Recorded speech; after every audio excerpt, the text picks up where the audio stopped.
Hey guys, and welcome back to another episode of Stick Time with Matt and Dave. I'm Matt Nowakowski. And I'm Dave Connor. Thank you guys for joining us today again for another episode of Stick Time. Today, we're going to try something different. It's special today, yeah. It is special today. We got a guest because we are talking about gear, kind of what to buy, where to buy it. I've been seeing a lot of the subscription boxes happening. There's lately. A couple out there, that people love. They're filling up my feed. They look really good. We're going to talk about clones too. And then I think to finish up the episode is kind of talking about the future innovations. So I mean like flight controllers, batteries, software, motors, the kind of stuff that pushes the hobby forward and what you can't miss out on. You know? Yeah, dude. But before we get to that, we got to introduce our guest, our dude, Andy Stankewicz over here, our boy, Drew Racer. What's up, dude? Say what's up. What's up? So Drew is a local Cleveland Quad Squad pilot here with us and is our guru go-to guy. My tech guy for sure. Yeah, I'm pretty sure he's almost everybody's tech guy. And for you to say that dude's my tech guy, because people come up to you and think you are the tech guy at Flight Fest and stuff. And so, side note, you're right on that. And sometimes at Flight Test, I'll actually call Andy. Right. Am I not correct? You have called me with I've questions called from him. Flight. Yep, I called him, texted him, doing all that, and asked him questions about my job. And he answered them. Yeah. Oh, yeah. With 100% accuracy. Did you disclose that to the people? No. Taking the credit. But anyway, our dude here, Drew Racer, an awesome dude. Number one, we should probably just get that one out of the way. But number two, you've been flying quads for a long time. Yeah, I'm coming up on just about 5 years here. My first FPV flight was at the first Flight Fest in 2014. My quantum box goggles and kind of a home-built quad, but that day, I'll never forget it. I was hooked. Yeah, and that's something that I think we talked about in an earlier episode is just like, especially right when we hit that first FPV, the bug bites you, and you kind of keep, you just keep kind of searching for it. It is that out-of-body experience, that kind of like drug that keeps you going. But then, so you kind of went into racing then? Yeah. I mean, as soon as I realized that, people are racing these things and holding competitive events, it was, a match made in heaven for me. A no-brainer because... Yeah, but you came from like a racing background, like shifter cart and stuff like that. Yeah, too old for that now, but...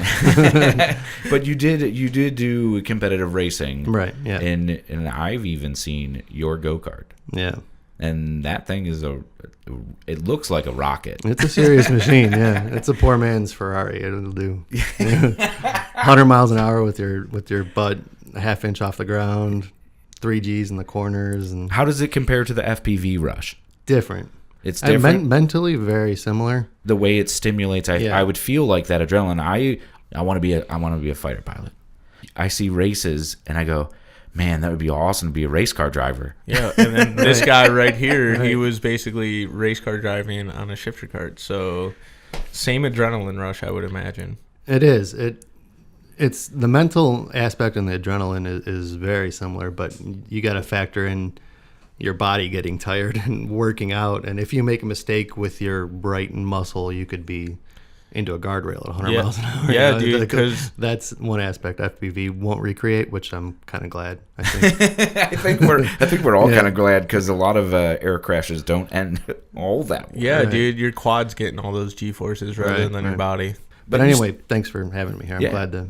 Well, we're happy to have you, and I mean, we talked about it. You being the gear guru, so we thought no better reason or no better person to have you on the show. And so let's jump right into it. Let's do it, dude.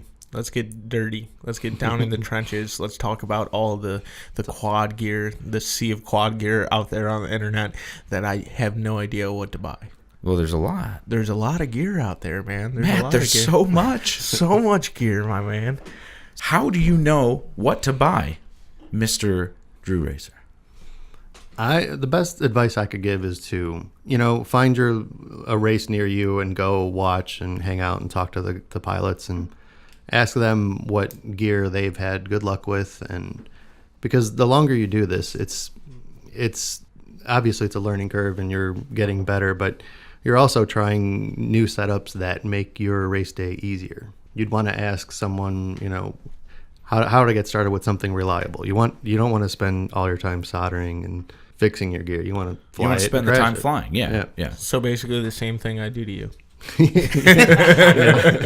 Pretty much. As someone else. Awesome. Yeah.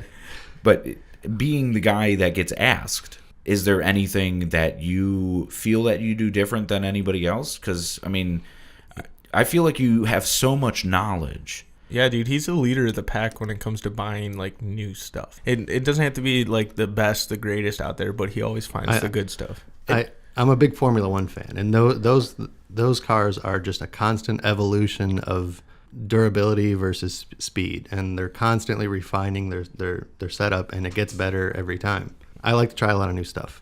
I do. Yeah, dude. How do you afford that? Because the earlier episode we were talking about, like, it just burns a hole in your pocket. It's just money keeps dumping into it. You should see what a shifter cart engine costs, or a set True. of tires every time you go to the track is $200. It's a great point Just on in that. tires alone. No, thank you. $200 buys how many lipos? Exactly. Yeah, that lasts a little bit more than one weekend. Oh, absolutely. Even if you're a terrible pilot and you're destroying batteries, that's a unique perspective. I will appreciate that before we kind of go into anything else of being an actual, like, kind of, and we touched on it, and I've heard other guys talk about it with even like RC cars. You're talking about tires and different suspensions, and you're running different classes all on the same weekend or race day, where it gets astronomically expensive over, I mean, what quads are. Yeah, dude. Quads are just like a drop in the sea when it comes to stuff like that. I feel like they're definitely a lot more affordable than any other hobby / sport or something that's out there. Like Andy said, shifter karting, like $200 for a tire, nuts, and then like just RC buggies, stuff like that. Or even if you fly full scale aircraft, like you're going to be paying out the wazoo for stuff like that. So I like racing because it's affordable. But how, where do I go to stay up to date on new stuff? Like, I usually go to a couple of different internet websites. Andy, I don't know what you do to stay up to date on the latest and greatest. I check the new products section of websites when I'm bored. Looking at stuff on the internet. I want to see what Heli Nation got in today, or Get FPV's got something cool and new. I feel like you're giving up a secret right there. Because I mean, I do that occasionally too, but it definitely like Pyrodrone and stuff like that. He's pretty good with keeping like the good stuff in stock, man. The up and up. And I mean, you see those products though. How do you know? Like, if you're just browsing there to see what's new and upcoming, like which ones do you buy? What stands out to you? I guess, like, what is there a certain criteria, a manufacturer or name where you're like, oh, that's trustworthy. Ooh, that's it. That's I know, like when Emax releases any bind and fly quad that Emax releases lately, everybody is like immediately, oh my god, dude. Side note, did you see the buzz, the Yeah. freestyle buzz, dude? What do you guys But think see, about that's that? not side note. That's exactly what we're talking about. You just brought it up. Hey, it just got released a couple days ago. It was a couple We see days the ago. promo videos of it. I think it's really cool. It diversifies their entire setup. I haven't actually flown one of the Hawk 5s, but everybody who did loved it and was super impressed with, number one, the price, and the quality parts that they do. I mean, the cheapest Emax motor, even those 1104s that they sold that were garbage, were $13 a motor. What are you talking about? The gray ones? Yeah.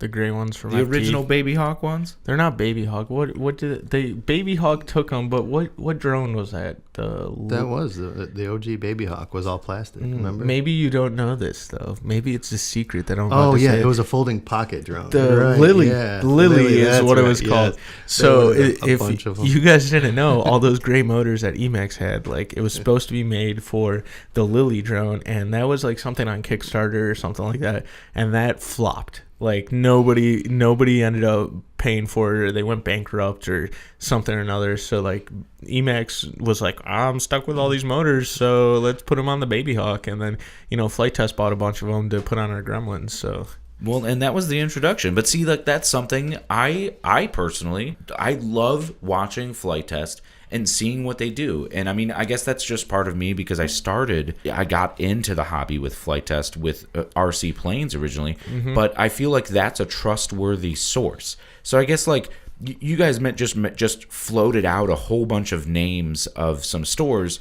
So let's go through them and talk about why and who you buy from, because where to buy your gear is actually a big part of the hobby. Because I know just me personally, I was buying from a lot of like Banggood and Amazon stuff until I heard of my local shop, RC Crazed, right here in Cleveland. But then as soon as I started buying from them, I started meeting all these people from Ready Made, and I met the OAS hobby guy from and Get FPV. My buddy's always just raving Get FPV. So dive into this with me, guys. What are the top, like, here, I'm going to ask a question, universal question for everyone. We'll start with Andy. What are the top 3 websites you probably think you would go to find like what kind of gear you want to run?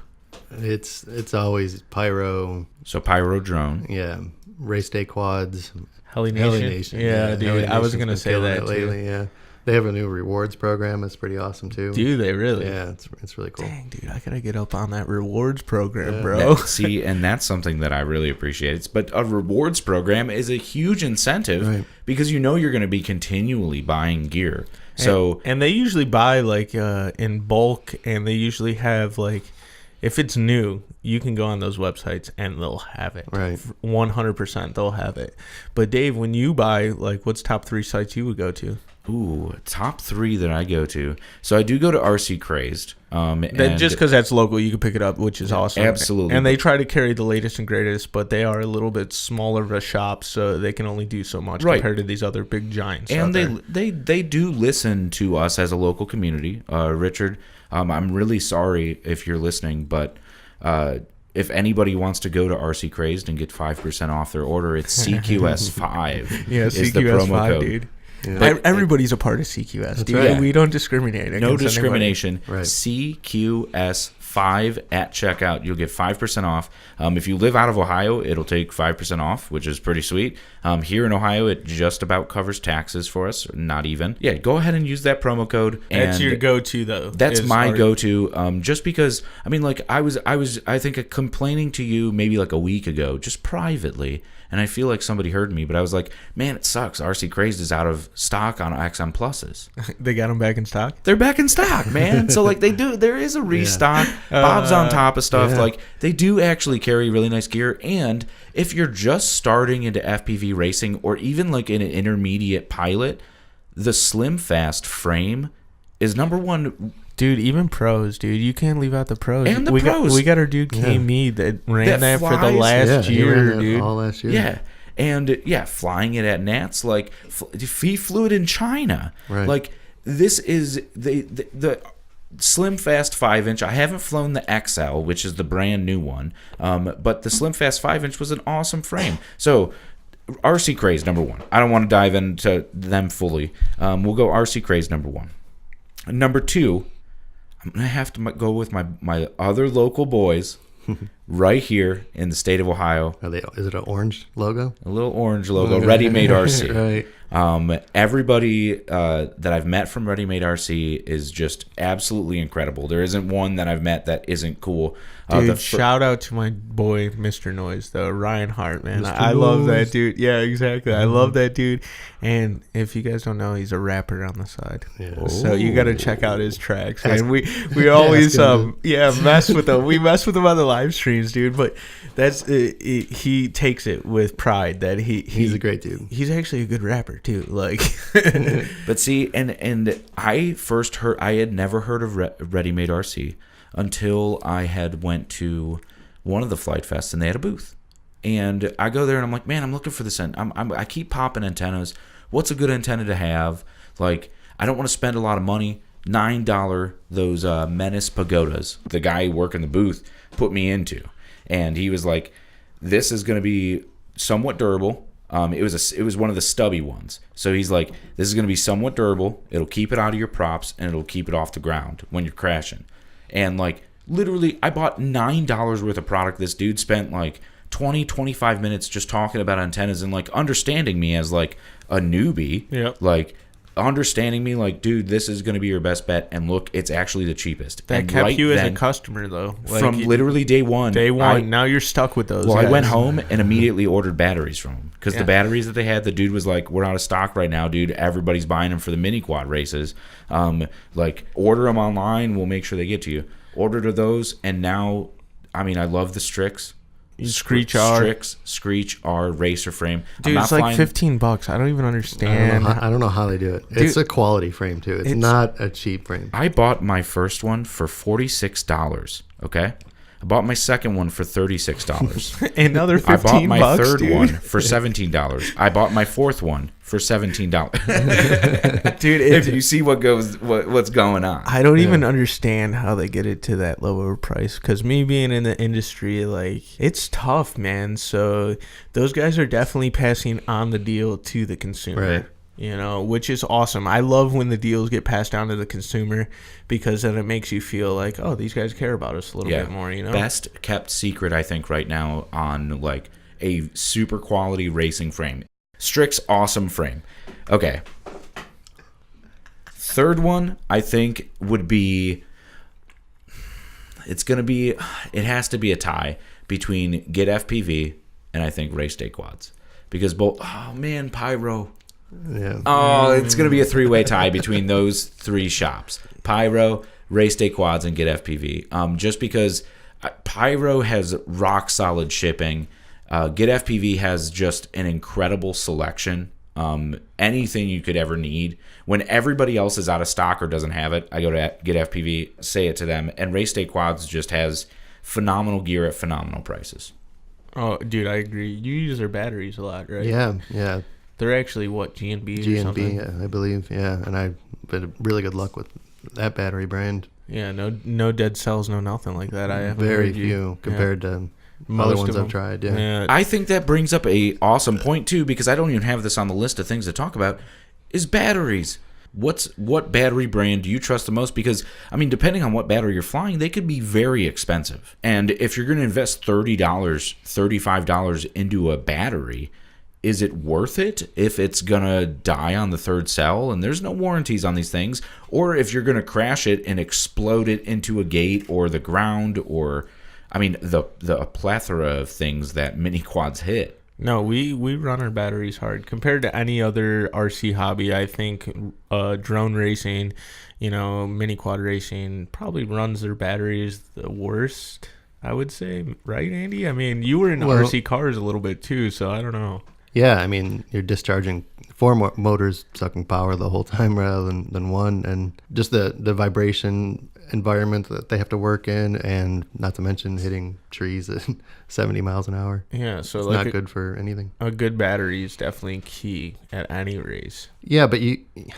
don't want to go out and buy the best battery thinking that you'll be better off for it. You want to get something reliable for the right amount of money. Like, if you had $100 to spend on batteries, you could get 2 of the best batteries out right now, or get 5 of the middle of the range. You'd be better off with 5. And some of the best batteries are actually cheaper. Right. And compared to some, what was that one battery company that Joshua Bardwell did like a little review, and it was Max Amps. Max Amps. How much was that battery, dude? They are the originator of overinflated C ratings. I think they started. It was like some crazy thing, like 180 C. Yeah, dude, 180 C. And the battery was like $60, $80 or something. I could have swore it was. And like, if you talk to anybody who's ever run those in any kind of environment, they say it's one of the worst batteries they've ever tried. So that's the ultimate hype train, when you could charge extra for the name or the idea of that being better. Basically a label. Yeah. They charge extra for the label. They'll slap a label that says 180, 200C, which a lot of battery manufacturers say that's not even possible yet. No. And they'll slap it on there and they'll charge you a little bit of extra money because it says 180C on there and people think it's really 180C. Yeah. But on the same instance, there's some batteries out there that are truly like 100C or close to it, that are the bee's knees, and you can push it super hard, you can get it super hot, they don't drop cells, that you can come back in undercharged, throw it on the charger, overcharge it, and they're running rock solid. It kind of sounds like you're talking about China Hobby Line. Dude, How do you know? China Hobby Line is one of those companies that I said quality is, not necessarily related to money. It's, China Hobby Line has got a pretty good reputation for passing the discount on to the consumer, and then you're getting a product that's basically almost what they're stating on the battery. And that's why I think it's an awesome value, and I fly almost exclusively China Hobby Line packs. I also fly the newbie drones just because they were dirt cheap. What are those called? Like nitro nectars? The nitro nectars, yeah. Yeah, dude, that was another one. Dude, Ian used to run. This is funny because, like, just the transition of where battery technology came from to now is he used to run Zippies from Hobby. The yellow ones, yeah. The yellow batteries from Hobby King. And they were awesome. They were, they said 40 to 50C or something, but he was paying, I want to say, like $20-$30, if not that, like $15. I think he was getting deals on them. So, it's so hard to navigate in the world of RC hobby, like the drone racing, to what's good, what's not. And, that's why, like Andy said, you got to go to races and find out what people are racing. And I think that is actually incredible advice, especially I think on the battery front. Because you see these dudes pushing the batteries, and if one dude goes, yeah, this is a China Hobby Line, you're sold. You're like, well, okay, cool. That battery is $16 as opposed to if I'm going to buy a name brand or better for 20 something plus. Like some 4S packs still go into the $30 range. For sure. And but if you're buying a China Hobby Line 4S, I think the 1300 is about $15.99, $16.99 right now. And so am I one of the few that still run 4S? I know, Andy, you stepped up to 6S, right? Yeah. Like everything you own is 6S now. Well, not micros, but everything 5-inch is 6S, yeah. So you just upgraded everything. Yeah, I don't even have any 1300 or 1500 4-cells anymore. Is that what you think, like, the industry's going, is the bigger cell packs, or? Well, there's a couple of advantages and maybe only one disadvantage. All right, let's hear them. What's the advantages? Well, when your higher voltage handles the power that we need from the battery better, it just so you can pull like more amps and stuff. It doesn't take as much abuse. It's the battery has to work less hard to do what you're asking of it when there's higher voltage. Gotcha. So I see what you're saying. Motors responsiveness, those tight, the full straights where you're high stick, and then there's kind of in that respect. Well, more in the respect that the last lap feels like the first lap. There's no sag when you're asking less of the battery. Unless you're Evan Turner. And then you're running a 1500 milliamps 6-cell. And draining the 2 volts. Killing the whole entire thing, dude. Like, but I feel you that. So what's the disadvantage, though? Well, they're only a little bit more expensive now, and you have to carry around a little bit extra weight. Maybe there's 2 disadvantages. Yeah, true. Yeah, I didn't even think about the weight thing. Like, because most 6S quads are up there in weight compared to if you built a 4S light guy. No, well, the quads weigh the same, but just the battery's gonna be a little bit more. Yeah, the all up weight basically is what we say. Props, everything on that.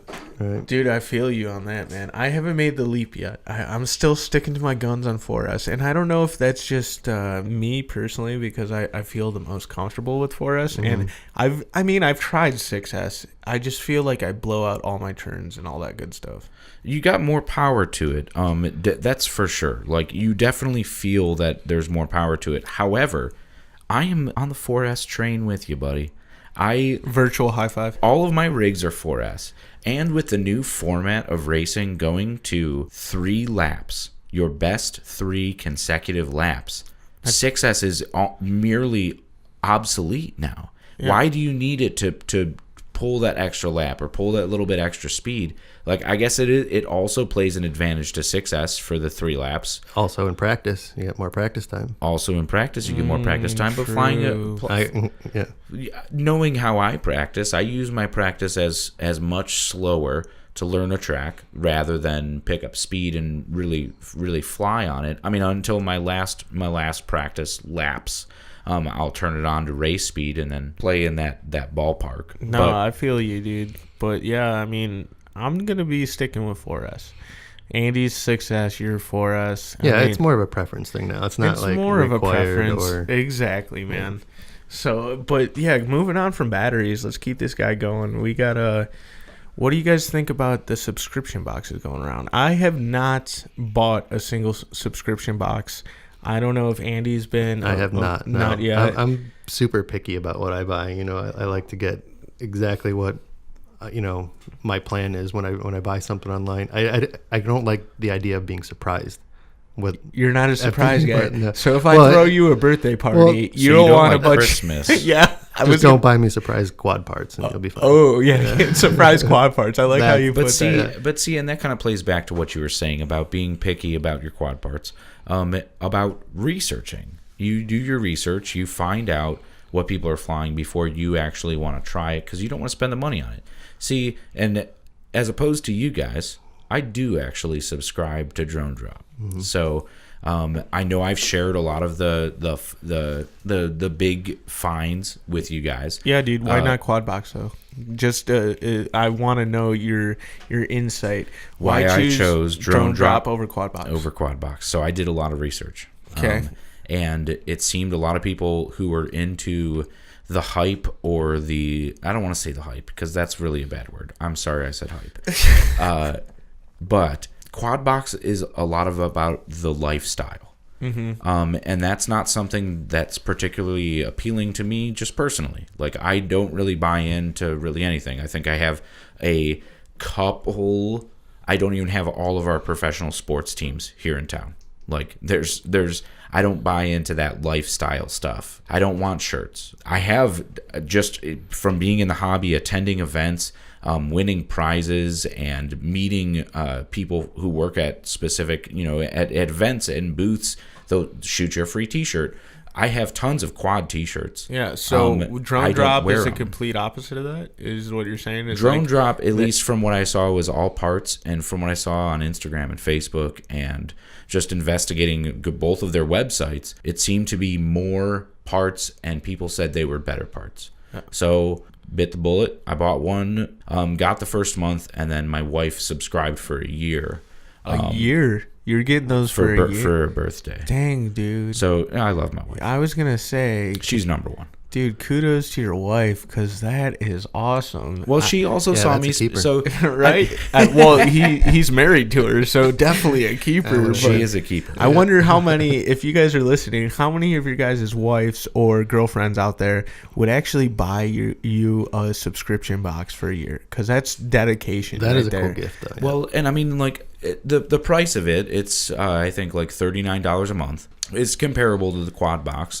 I know both of them have they both have several tiers now, where it's a little bit cheaper for less gear, or it's more expensive for if you want to get the t-shirt. Because I think quad box offers it if you want to go no t-shirt and just the box, but then you get like a pared down box. Because I don't know. What's the quality of the stuff in there? Quality of the stuff. So the new Drone Drop box cutters, and I'm sorry, Cameron, if I outed you, but they are the DYS motors that you had mentioned.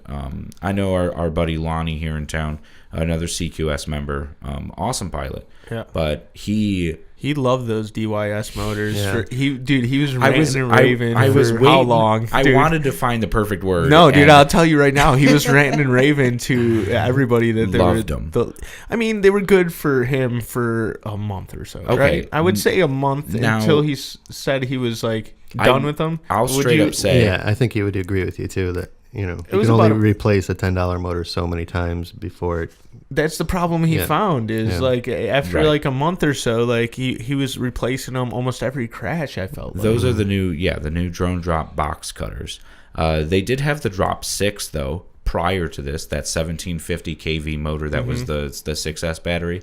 The Drop 6, those everybody loved. A lot of people were running those. So with the box cutter, they're just rebranded DYS motors. Who made the Drop 6? Andy's good at this. Do you know who made the Drop 6 motor? He's got a knack for looking at parts and saying what the manufacturer is. I thought those were Brother Hobby. Brother Hobby. Yeah. But Brother They're not Hobby du- makes. I didn't think they were Brother DOS. Brother Hobby makes good parts. I love Yeah. the Brother Oh, Hobby yeah. returner. The returner V2, especially the Ghost with the naked bottom. Yeah, dude, that was the drop. Six Stellar. was Brother Hobby though. The Yes. new box cutters that Dave got, he says, are DYS. Which are 4S motors, so they're perfect for me. Yeah. I know they're not perfect for everybody, so some people might be disappointed in the box. But when you get 4 motors for $40, and then you're like, cool, and then on the subscriber store, because you get a discounted rate, they're $30 for 4 of them.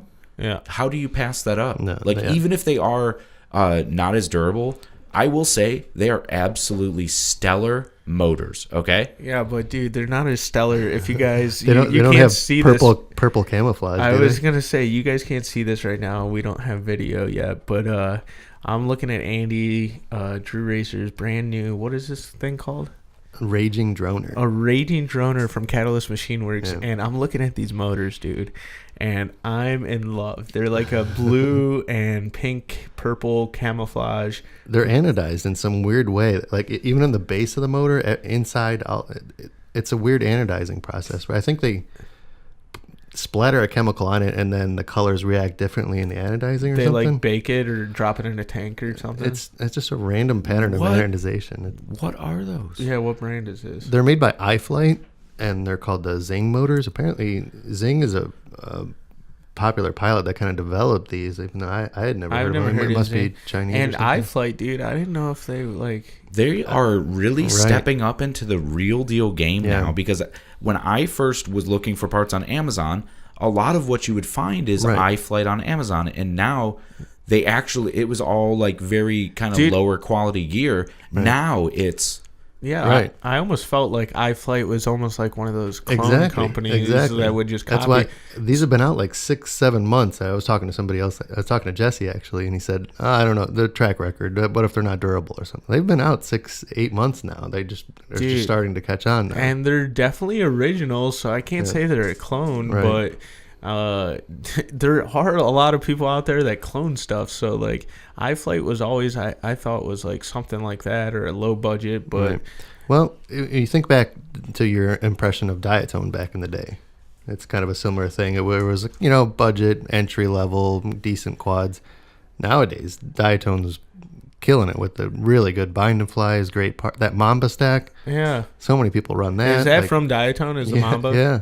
Dude, that's like Yeah. I hear people ranting and raving. You talk about it. Aviator talks about it. And it's Well, like those- half the price of any the other GT stack. frames too, with that pop open cage. Mm-hmm. Like that, Dude. it's those are catching on, and I Right. see a lot of people racing those. So that back in the day, yeah, I remember they were just like low budget. Right. Like, not- iFlight is another Diatone in that regard, I think. Okay, so it's not a clone, but like, how do you know the difference between a clone and a real thing? Like, there's a lot of things in the market that are cloned that people kind of frown down upon. Like Yeah. I would say, I mean, a lot of people start with this quad and this company when they get into the hobby. Eachine, they're a big one that I know that tends to. I don't know if clone would be the right word. It might be, but they definitely take Reproduce, maybe. reproduce or copy or Appropriation. they take Liberal appropriation. Yeah. they That's take very liberal. influences from other frames, but they make it so close and almost identical that people start calling them clones. Or now the difference between those two, like, is the clone frame really that much less than the actual frame, like quality wise? Would you guys say like I can go out and buy a Eachine Wizard and it's going to be the same quality as, I think that's mimicked off like the QAV 210? The Lumineer. But yeah, so Lumineer, I remember I started at the QAV 210 and I thought that thing was durable as all get up. Was that the original Sharpoo frame? I think Sharpoo, yeah, one of them. Yeah, I mean, he was Lumineer pilot from day one. So yeah, probably. Yeah, the QAV 210, because the QAV X or something that came out was like his special edition model, frame. Yeah. Yeah, but no, yeah, 100% on that. Like, I'm R.I.P. pretty sure. Sharpoo. Yeah, not R.I.P. He's not dead, guys. No. If you guys are listening to this, Yeah, that dude Sharpoo works. is alive and well. He works for DreamWorks. He makes sweet animated movies like Boss Baby, and he definitely flies, but he just flies frames that are all electrical tape now.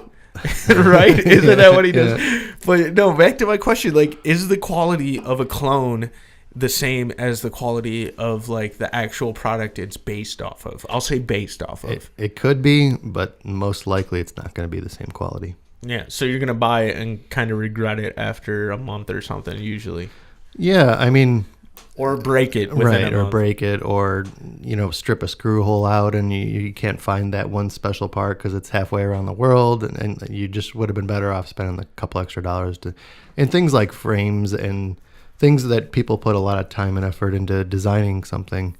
That's what you should be wary about. Think about where you spend your money in the hobby, I think. I can attest to that for sure, because I mean that's kind of what I do a little bit for Flight Test now, and to come up with something original and put all these hours in and tinkering on Fusion 360 and all this, and then to come to find out like somebody just basically saw a picture of the frame you just designed or thought of, or mimicked what you were doing, and then they're selling it for half the price. I can only imagine some of these guys out there like Bob Rogie. Yeah, I was just going to say, that. Bob Rugie's latest video, he said every future project that he's working on, he's not going to talk about it anymore because a clone toothpick now, and you can't even buy the real toothpick frame. Like, he hasn't even been able to release it on a big...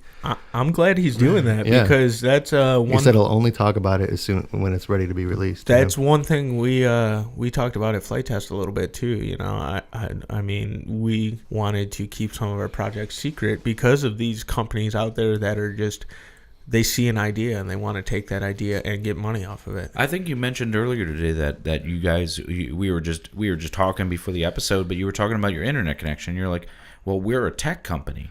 Mm-hmm. Look at all the other tech companies. What does Apple do? What does Samsung do? They keep these things under wraps until they are already in production, ready to release, so they could beat anybody else to market. And I think that kind of like corporate industry is now catching up, because the hobby is growing so fast and attracting so many people that are investors and wanting to make a return. So you see, and it's kind of beneficial for us because you get the increase in technology, you get the better gear. We've seen so many advancements happen within just the past year, past couple years, past 3 years, since we started flying these quads.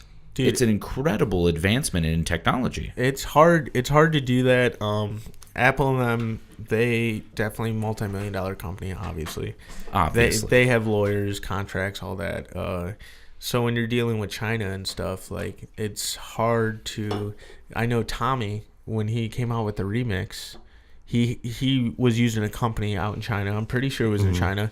And he gave him the remix DXF file, like the CAD file, yeah. And then gave him the BOM, which is the bill of materials, and they came out with the frame, almost identical. And I don't know if it was a Eachine. I can't remember. Was it Eachine? There was a company out there that basically, I remember this. King Kong was known for doing that a lot. They took the exact same remix frame, the same way it was built, almost down to the exact measurements, and put it out there for people to buy. And it was literally, the remix frame's $100. I think that frame was only $49, $39, something like that. Almost a third of the price of the remix.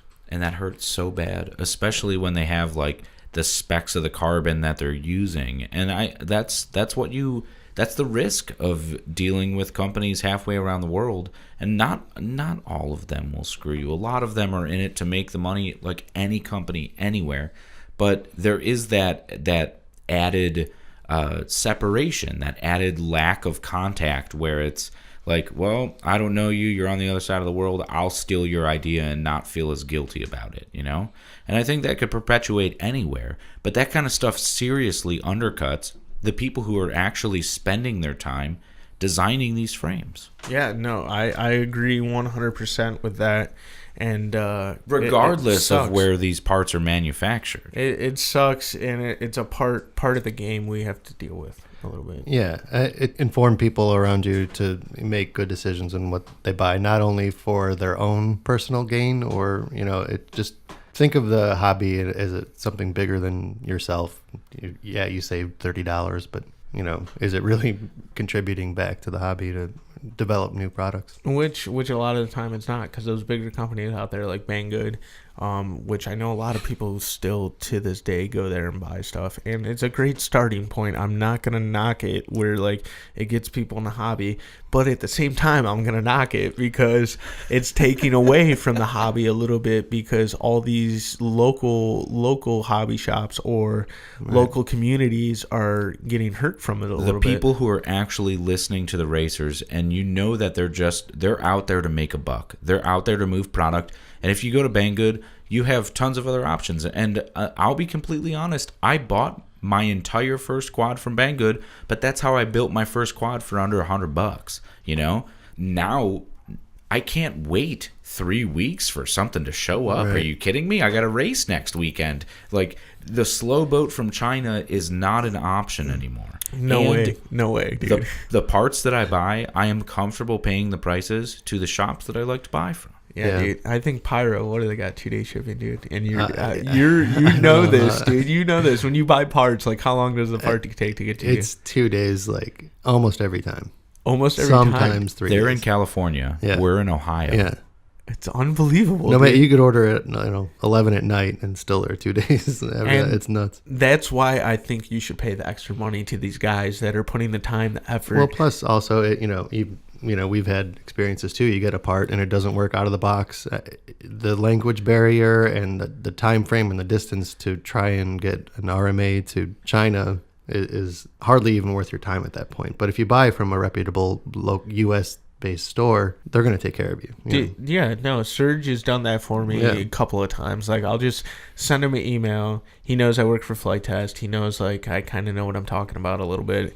And I'll just be like, hey, man, I soldered this up. I went through all the diagnostic steps, and I'm pretty sure it's just dead on arrival. And a lot of these local companies in the United States, if you just go to their email and you open up a claim, and you're not bad-mouthing them, or you're not immediately blaming them or something like that, talking down to them, and you just explain your situation that, hey, I know what I'm doing. I did all these steps. Here's a little video maybe, or a little picture.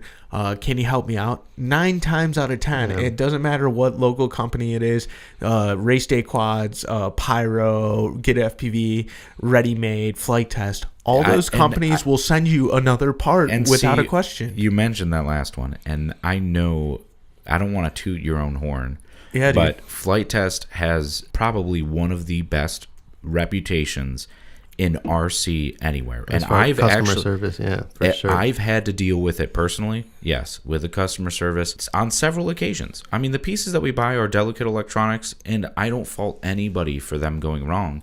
But when they do arrive, and especially with like flight controllers, when they were very, very expensive, and some of them still are, that as soon as you plug it in, without soldering it, putting heat to it whatsoever, and Betaflight isn't acting properly with it, you're a little upset.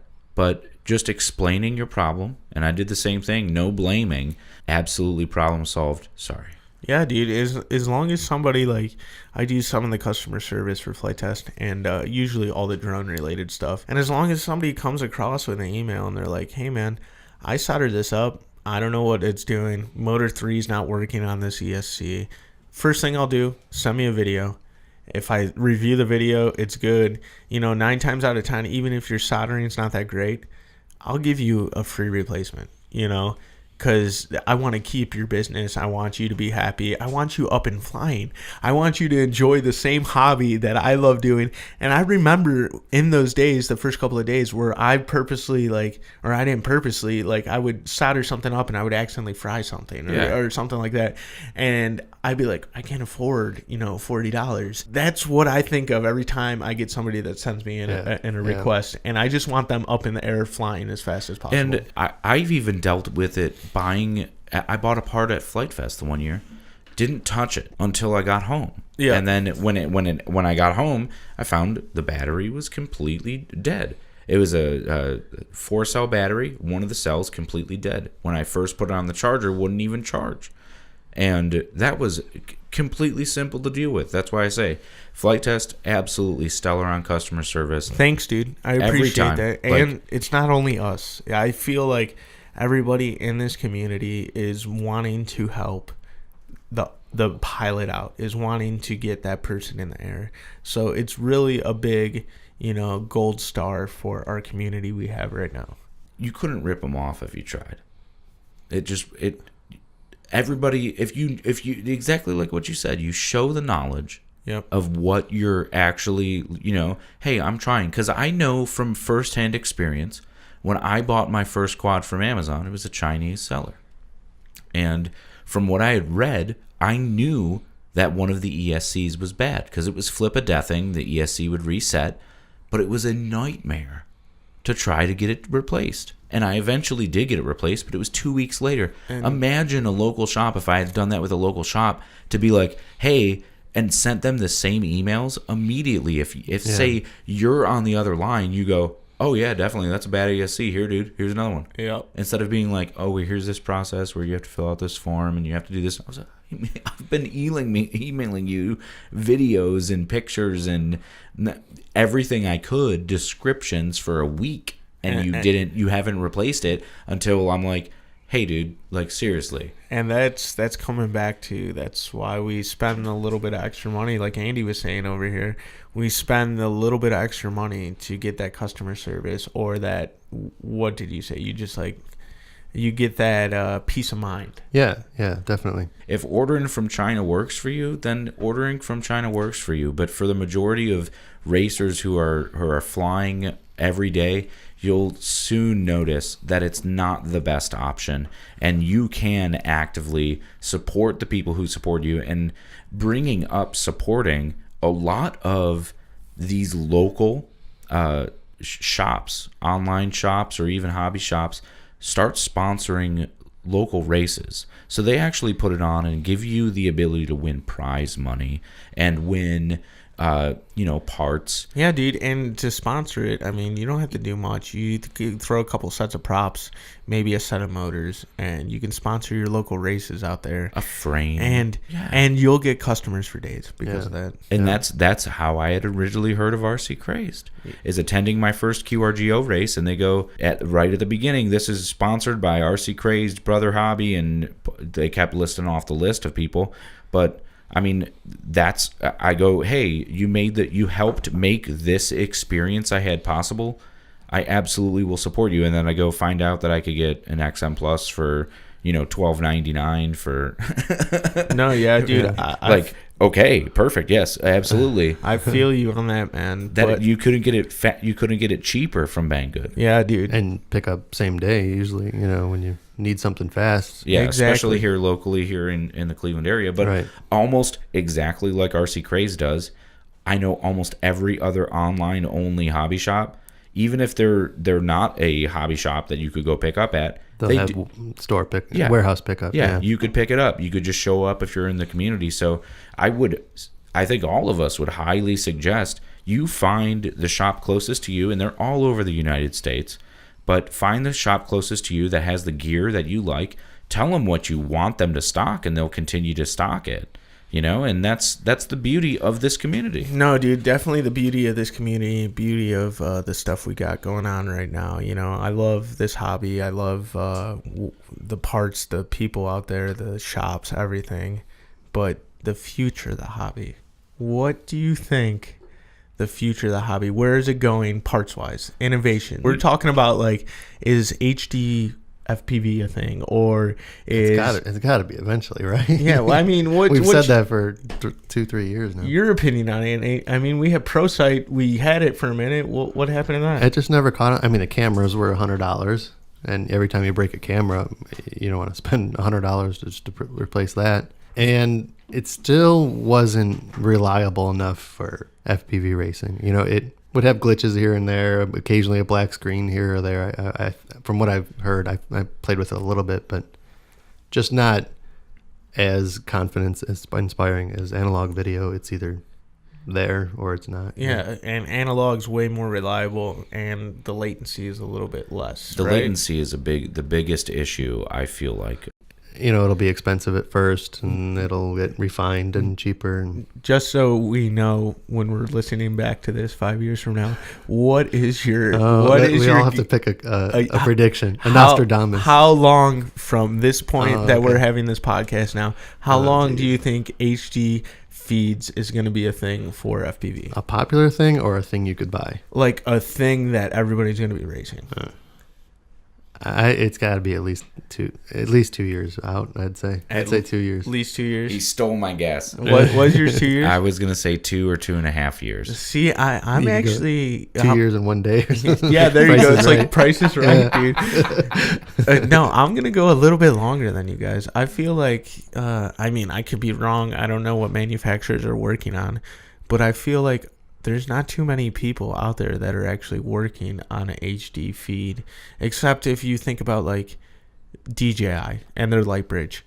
But even that, when Kevin raced that in China, it was an external camera because of the latency. Yeah. They had the analog on his camera still, and then they strapped the DJI. What was that thing called? No, I don't. Oculus Rift VR. OcuSync. OcuSync. That's That's it. exactly it. Yeah. We just had to keep talking about it. Yeah. But no, that's what I'm saying is I feel like there's only companies like that have big money, such as DJI, that are actually thinking about the HD downlink and how can we get that on a race drone. So I feel like 5 years from now. Wow. That's going to be my guess is 5 years. Because even if you look at RunCam and all those companies, they're still a tiny fish compared to DJI or I don't even know another major drone company out there. Absolutely. But you look at that, but you go, that's not even camera technology, because the cameras exist. It's in your cell phone. It's the transmission technology, the shortwave, super low latency, because they have HDMI transmitters. You could wirelessly beam a video to a projector or a TV screen, but it's in latency. Dude, you just brought that up. I remember watching from Horizon Hobby, the guy that I forget his name. He does the Spectrum controllers. He was one of the first guys that came out with the 2.4 He's like the president channel. of Spectrum right yeah, now. He came out. He invented they the 2.4. pioneered the spread spectrum. Yeah. Yes. 2.4 was around, but the digital spread spectrum was. And that's with channel hopping. Yeah. So, if you've been to Flight Fest, we've had, multiple 300 planes up in the air, world record of it. And it's because Thanks to that guy. To that guy, the head of Spectrum that came up with that. And he was talking about this kind of same subject, is the HD feed. It's hard to do 5.8 or any other band and be able to have the jumping of the channels and actually keep because what the 2.4 does is it keeps going through to find the strongest signal to link your thing in.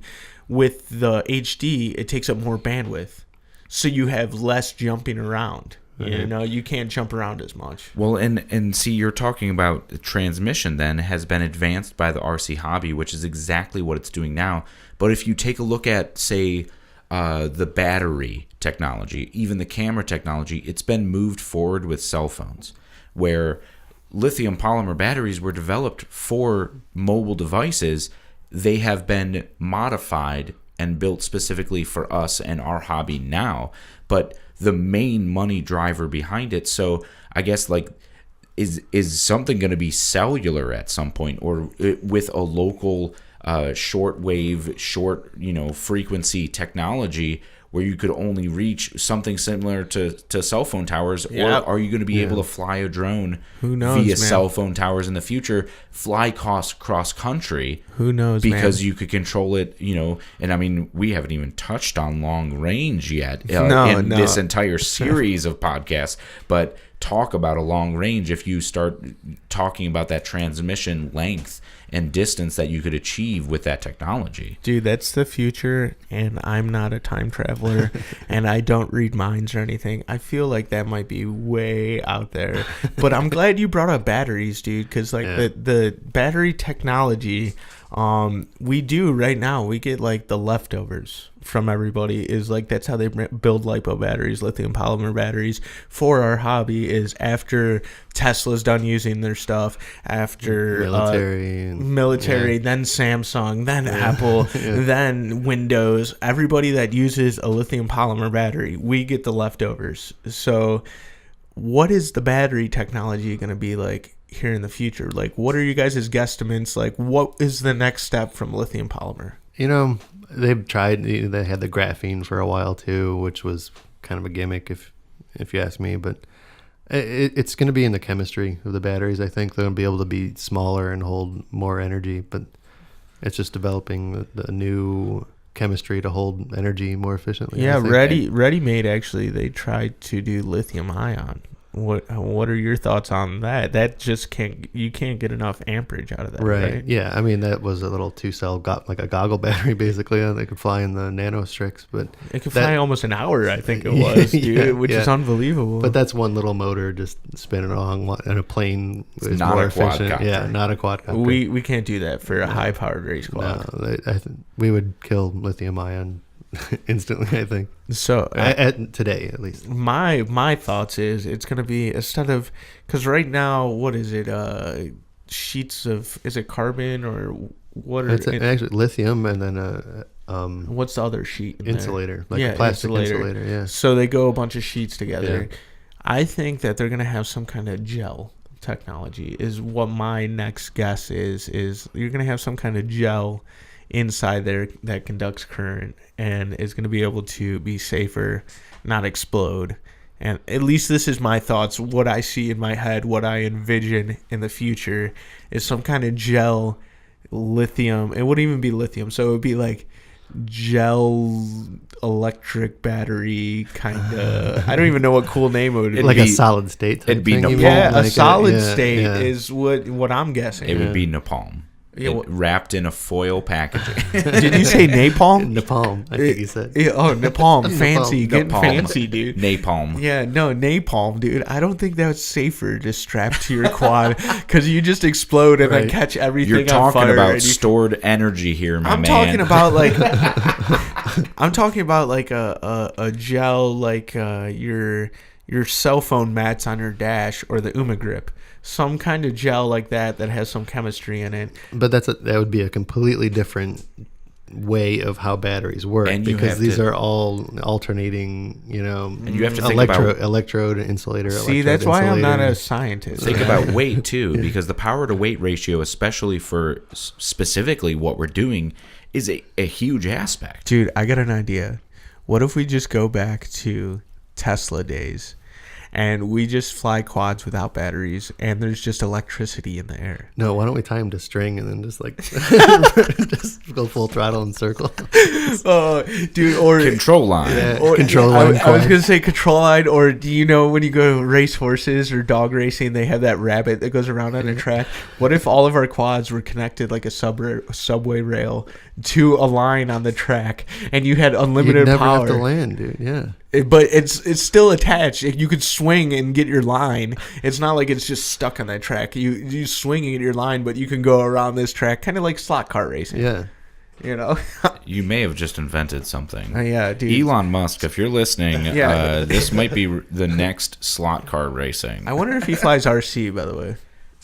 Side note. With how much of a geek and nerd that dude is, there's no way he doesn't. Yeah. So okay. So Elon, if you come out with this idea, you have to give me 50% royalty. No, don't give me 50%. Just give me one for free. No, dude, I want that royalty. I can buy my own. No, I feel you, but like the batteries, man. Who knows? We always get the leftovers, which sucks. But flight controllers are moving pretty quick. And flight controllers with the just processing power of them, but I think the main driving factor of that processing power is the software and the demands that the software is putting on flight controllers to process the information they're gathering and correctly analyze it with zero latency. Yeah, dude. No, I feel like flight controllers are just, from what I started with to now, is just like unbelievable. I can only imagine like a year down the road what those things are going to be doing. Like they're already starting to tune themselves. which is unbelievable. And dude. you mentioned that on literally the day that Beta Flight 4.0 Yep. is pushed out. Which, Andy, you've been running that 4.0. How's it feeling, All day. dude? Yeah, it feels good. Yeah. Yep. You flew it today, right? Yeah, How yeah. many packs you get through it? 8. 8 packs. Yeah. And feels locked. It feels really locked. But I'm really happy with it. The setup of it is minimal. Are there any incredible features, or is it just the feel of it? Dive into this. Come on. Well, it's such a new quad. I don't really know how much it feels better yet, but It feels good. yeah. But in the it's more the little tweaks to make your life easier. There's a VTX tab now in beta, the configurator. Ooh, okay. What's So that works with Explain, all hold on. smart. Explain this Yeah. to me because I haven't looked at 4.0 yet. You plug in your USB or your SpeedyB or your computer or anything. You set your channel and power before you even plug your quad in. Oh. Through the So we don't have yeah. to go. We just talked about pit Yeah. mode last episode. pit mode's obsolete for beta flight. What did I users now. tell you, dude? You're like saying last episode. You're like, oh, pit mode's a new thing, dude. We're already past that. How crazy! But see, dude. this is how fast the innovation happens in this hobby. that is a feature that I kind of want. Like that would make There's me a bunch, upgrade. and that's to- like 1 out of 8 new features. But I does think, that are- work across the board? Because I know like the TBS Nano was having issues with smart audio on earlier versions. 4.0 should work with everything. now. Anything should work with As- smart audio. as long as it has some kind of telemetry kind of wire going to signal wire. Well, yeah. I mean, yeah. If your smart audio is working properly, all these extra features will be available. Like if you have a VTX that doesn't have smart audio, you're Yeah, not like going to be able to what's use. the other one that was out there, like the AKK or whatever? Yeah. Don't they run some kind of other different protocol? Oh, I think? well, there's Tramp protocol Oh, yeah. from immersion, and then But hopefully smart audio. they should work on all those. Hopefully, Yeah, cool. yeah, it should work on all those.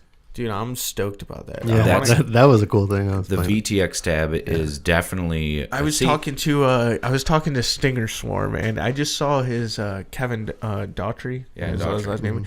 And I was talking to him because I just watched his going over 4.0 or new settings on Betaflight. his PID tuning that I've heard everybody of the new stuff, dude. And I like hit him up on the side. I was like, dude, great video, love watching your stuff. I was like, dude, you make me want to go set all my quads up on the latest and greatest now, because he was talking about how easy it is now, and like I said, they tune themselves, so you don't even have to touch stuff, which is awesome. It is slowly getting easier and easier to set up a flight controller for sure. Especially for a race squad like what we're flying at the speeds that we're flying and demanding what we demand out of the flight controllers. Like it's a lot. It is. They're a lot of processing power in that little 20 by 20 or 30 by 30 square. Dude. Doing a lot of different jobs at once. All I know, guys, is we have a good time moving forward. We have a lot to look forward to. New technology, new batteries, new VTXs. Stuff we can't even fathom. I am Right. stoked for the future, Absolutely. and I can't wait. But we do have to end it here, guys. I appreciate everybody tuning in. I appreciate my dude Andy coming on. Thanks, man. Thank you, Drew Racer. Thank you And- for having me. And if you guys want to, hear from anybody else, get anybody else on this podcast, definitely go on our Instagram, go on our YouTube, even SoundCloud, and just hit us up. Tell us who you want to see on the podcast. We'll try to get them going and get them up on here so you can hear their opinions of what they do, how they've been going in the hobby, and what they have coming up in the future. So definitely go YouTube, subscribe, Instagram, hit us up, follow, and we'll catch you on the next one. Does anybody else in this world feel like me? Feel like me? Feel like